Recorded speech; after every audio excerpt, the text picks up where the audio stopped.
Assalamualaikum warahmatullahi wabarakatuh. Perkenalkan, nama saya Faridi Hadi Prasetyo dengan NIM 41822010086, jurusan Sistem Informasi. Saya di sini akan menjawab pertanyaan-pertanyaan yang ada di PPT. Yang pertama itu ada studi kasus hak kekayaan intelektual di luar negeri. 1. Studi kasus 1.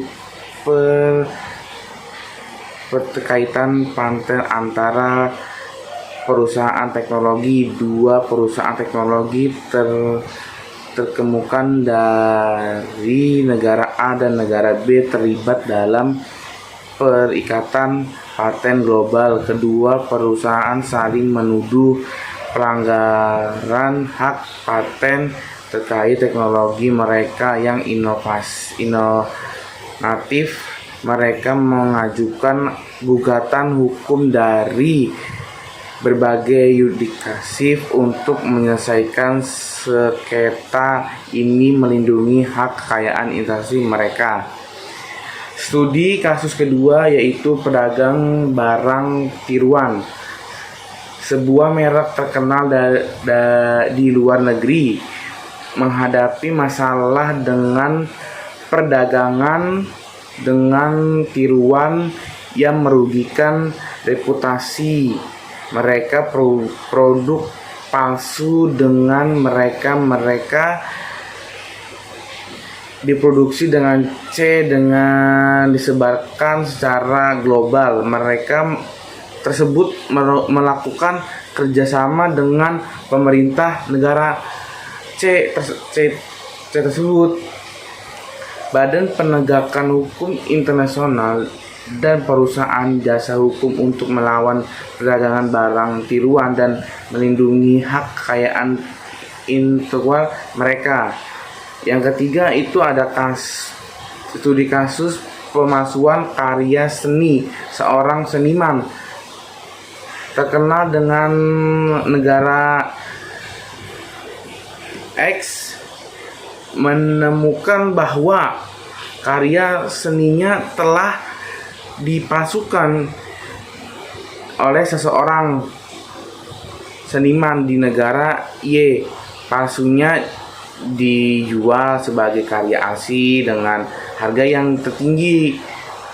Seniman tersebut mengajukan tuntutan hukum di negara Y dan bekerja sama dengan lembaga hak kekayaan intelektual pengacara untuk menghentikan pemalsuan dan pemerolehan ganti rugi yang pantas. Perlu diingat bahwa studi kasus di atas adalah contoh umum dari kasus-kasus yang dapat terjadi dalam konteks hak kekayaan intelektual di luar negeri. Setiap kasus akan memiliki variabel undang-undang dan prosedur hukum yang berbeda-beda tergantung pada negara yang terlibat. Penting untuk melibatkan profesional hukum yang berpengalaman dalam hukum internasional dan hak kekayaan internasional untuk mengalami kasus ini secara tepat. Itu jawaban nomor 1 dari saya. Dan saya akan menjawab nomor 2. Nomor 2 itu adalah pelangsmi adalah tindakan mengambil atau menggunakan ide, karya tulis atau karya kreatif orang lain tanpa memberikan pengakuan atau mengakuinkan sebagai karya sendiri. Pelangsmi melanggar etika akademik, hak kekayaan intelektual, dan dalam beberapa kasus dapat melibatkan pelanggaran hukum. Cara pencegahan itu ada 3, yaitu 1. Mengutip dan merujuk sumber dengan tepat saat menggunakan ide, kutipan, atau informasi dari sumber lain penting untuk memberikan pengakuan yang tepat melalui pengutipan dan pendaftaran revisi yang lengkap. Yang kedua yaitu guna untuk perangkat lunak deteksi plexme dalam lingkungan akademik dan penerbitan perangkat lunak deteksi plexme seperti TrueTinti atau COSPI dapat membantu mengidentifikasikan kemiripan dalam tulisan dengan sumber-sumber yang ada. Yang ketiga, tingkatkan kesadaran pendidikan dan peningkatan kesadaran tentang masalah plexme sedang penting. Institusi akademik dan organisasi dapat mengadakan pelatihan atau mengintegrasikan pelajar tersebut gitu tentang integrasi akademik, etika, penelitian, dan cara menghindari plexme dalam kurikulum mereka. Berikut ada 3 studi kasus plexme yang melibatkan hukum. Yang pertama ada studi kasus prakarya pelanggar hak cipta dalam musik. Nah, sebuah band di luar negeri menemukan bahwa salah satu lagu asli mereka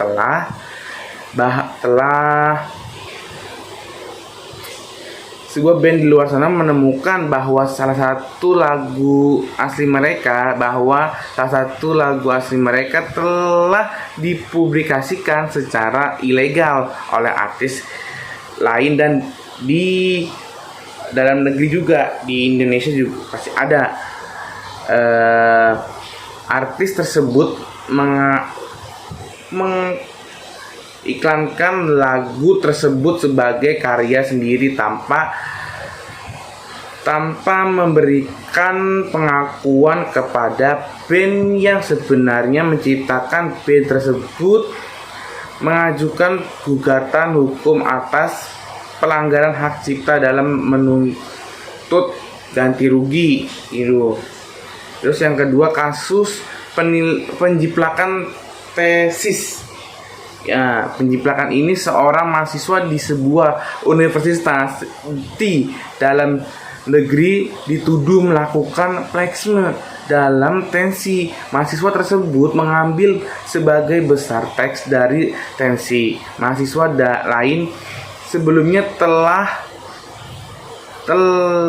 yang disesuaikan. Universitas mengambilkan tindakan disiplin terdapat mahasiswa tersebut dan menggunakan studinya. Jadi gitu, menjiplak. Jadi mengambil kalau kita menjadi tugas tuh kita menjiplak fotokopi kayak temannya gitu loh.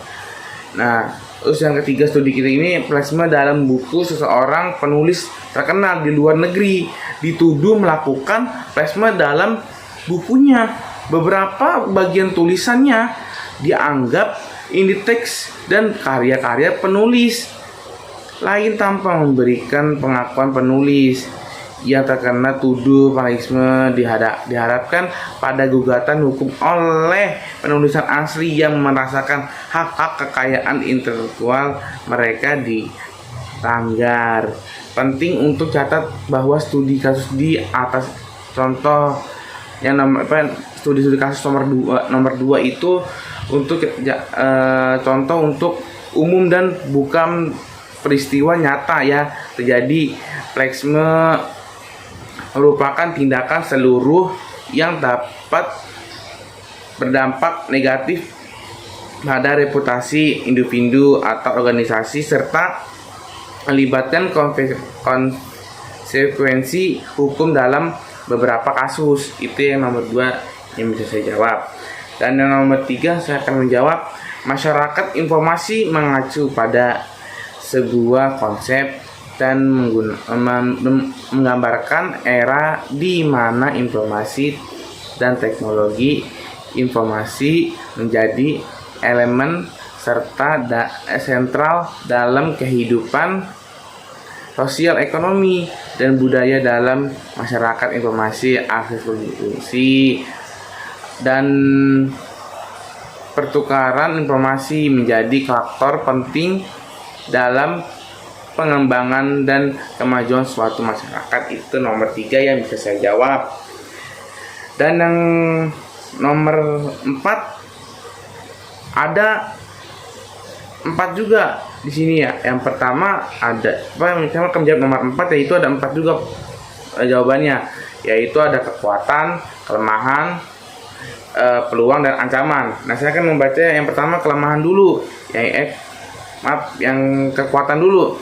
Kekuatan merujuk pada aspek positif internal suatu entitas yang memberikan keunggulan kompetitif atau nilai tambah. Ini bisa berupa sumber daya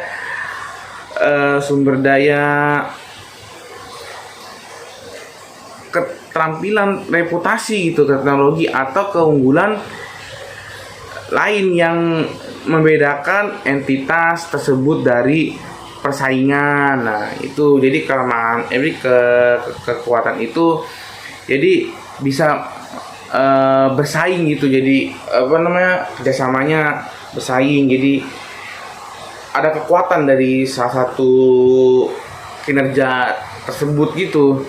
Dan terus yang saya akan membaca yang kelemahannya mencerminkan aspek negatif.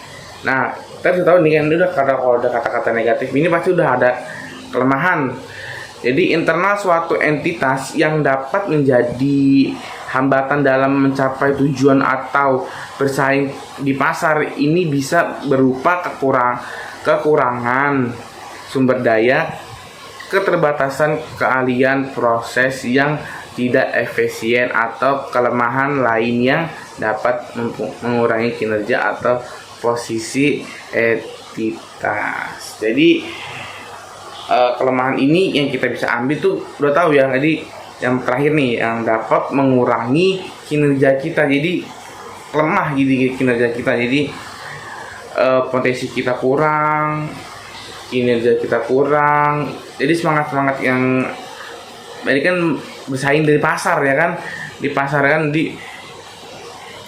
ya gitulah jadinya. Kalau kita punya kelemahan ya kinerja, inilah begitu aspek-aspek negatifnya gitu kan. Terus yang ketiga ada peluang. Peluang merujuk pada faktor eksternal yang dapat dimanfaatkan oleh suatu entitas untuk mencapai ketumbuhan atau kesuksesan. Peluang dan muncul dari perkembangan pasar, tren, industri, perubahan regulasi, atau kebutuhan pelanggan yang belum terpenuhi. Jadi peluang ini, jadi kita belum memenuhi apa yang dia mau gitu, jadi peluang kita belum banyak. Nah, terus yang keempat ada ancaman. Ancaman mencerminkan faktor internal yang dapat menyebabkan resiko atau hambatan dari suatu entitas. Ancaman bisa datang dari persaingan, perubahan kebijakan, inovasi teknologi, perubahan preferensi pelanggan, atau faktor-faktor resiko lain yang mengganggu kinerja atau posisi entitas. Jadi gitu ancamannya. Nomor 4 itu aja yang bisa saya jawab. Terus selanjutnya nomor 5 ini ada pengabdian kepada masyarakat yang kami lakukan sejauh ini tidak mengalami kendala dan berjalan lancar gitu. Pengabdian di masyarakat yang kami lakukan ini bertujuan langsung kepada sekolah-sekolah untuk membuat absen, dan selama kegiatan kami lakukan di sekolah tersebut tidak ada kendala. Justru mereka memahami apa yang dan kelompok saya paparkan. Jadi kemarin pas saya ke sekolahan tersebut, saya memanggil satu murid untuk maju untuk mencoba aplikasinya tersebut. Ternyata aplikasi tersebut berjalan dengan lancar, tidak ada kendala. Yang terkendalanya itu cuman di area sinyal doang, itu sinyalnya. Nah, terus dari satu kelompok kami ada yang menyalakan wifi, dia langsung nyambung ke HP nyambung ke HP saya, langsung berjalan dengan lancar. Terus percobaan kedua saya coba lagi, saya panggil lagi satu menit lagi, alhamdulillah aplikasi tersebut dengan lancar, tidak ada kendala, tidak ada apa-apa. Itu aja sih saya bisa sampaikan. Kurang lebihnya mohon maaf kalau ada kata-kata yang tidak pantas disebut, tidak pantas diucapkan. Tolong dibuka pintu maaf sebesar-besarnya. Nama saya Farid Dwi Hadi Prasetyo dengan NIM 41822010086. Kurang lebihnya saya akhiri dengan Assalamualaikum warahmatullahi wabarakatuh.